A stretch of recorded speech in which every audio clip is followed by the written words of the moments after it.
It was, it was the phone call you never want to get. Our daughter, Kat, had been in a terrible car accident, and when we found out that she was partially paralyzed, we were devastated. I remember it was around 3 o'clock in the afternoon. I was picking up the kids from school, and my husband Jim called. So the first thing he asks me is, "Are you sitting down?" He told me he lost his job. A few months ago, I had to relocate for work. Then my car broke down. My husband and I just split up, and he was in charge of all of the bills. My business had 2 major contracts fall through, and suddenly I had major cash flow issues. I was forced to use credit cards just to survive. Eventually, I couldn't afford to stay ahead of the payments. I fell farther and farther behind, and I was so discouraged it felt like everything I worked for was slipping away. But we went right to work to make life as normal as possible for her.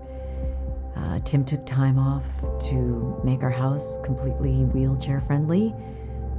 He was out of work almost 3 months, and we ran up more than $40,000 in home improvement credit card charges. And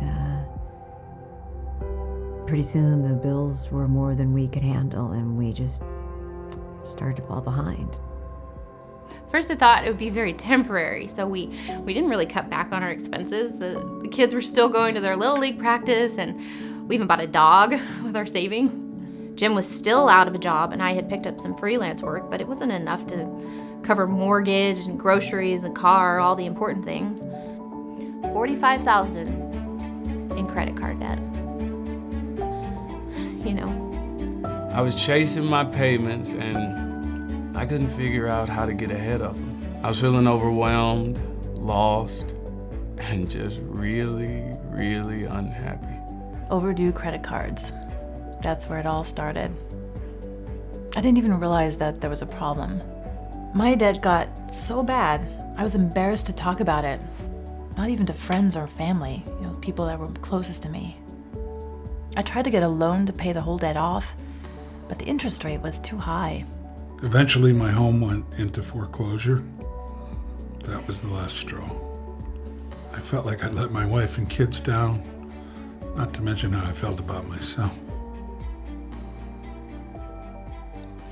And it's even hard to describe to you all that was going on inside my mind.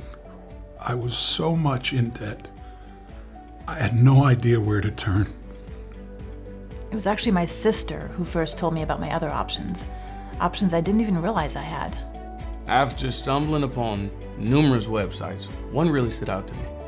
That one was the Debt Relief Center. When I learned that there was help, I have to be honest, I was nervous at first. This is a big deal.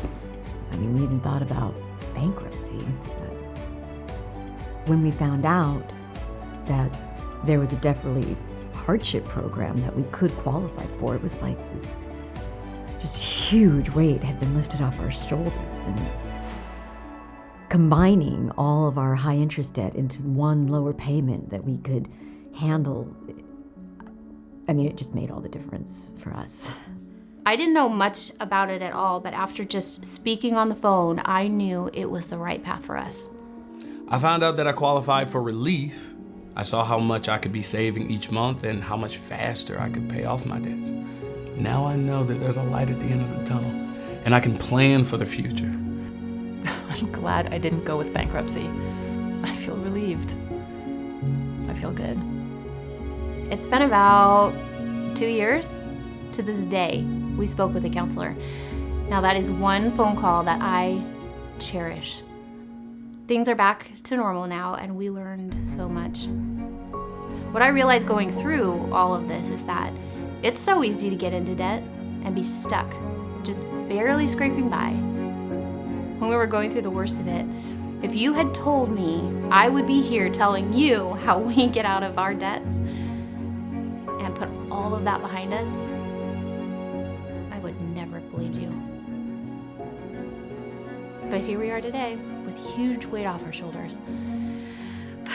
We are so happy we overcame our debt. It was like a huge weight was lifted off my shoulders. I said to myself, I'm seeing this all the way through. I'm getting out of this debt, and I got to tell you, it feels so good.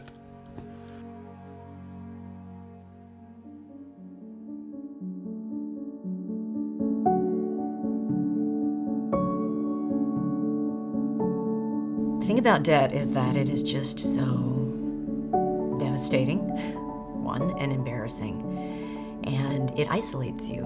You know, you find yourself hiding. You are not just hiding from your friends and, your family, but sometimes, your coworkers, and then in some cases even creditors, like avoiding phone calls, avoiding emails, throwing bills in a drawer because you can't stand looking at them and they're there, and it's just this monster that's growing and growing and getting scarier and scarier and taking you over and trapping you.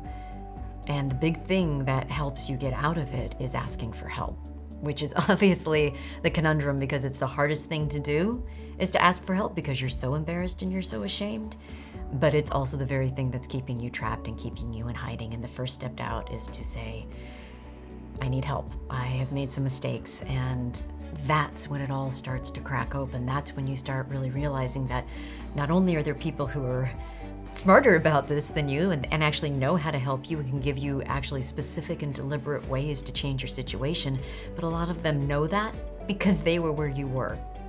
And they know how to get out of debt because they were in debt, and they aren't judging you, and they completely understand, and they have a heart full of compassion and a mind full of good ideas, and they can reach out to you. And when you take that step, you're no longer alone, you're no longer hiding. And then when you start doing that, suddenly you realize that you can help other people. They say, when the time is right, the teacher appears, and when the time is right, the student appears, and you can find yourself on both sides of that equation, and that is a great thing.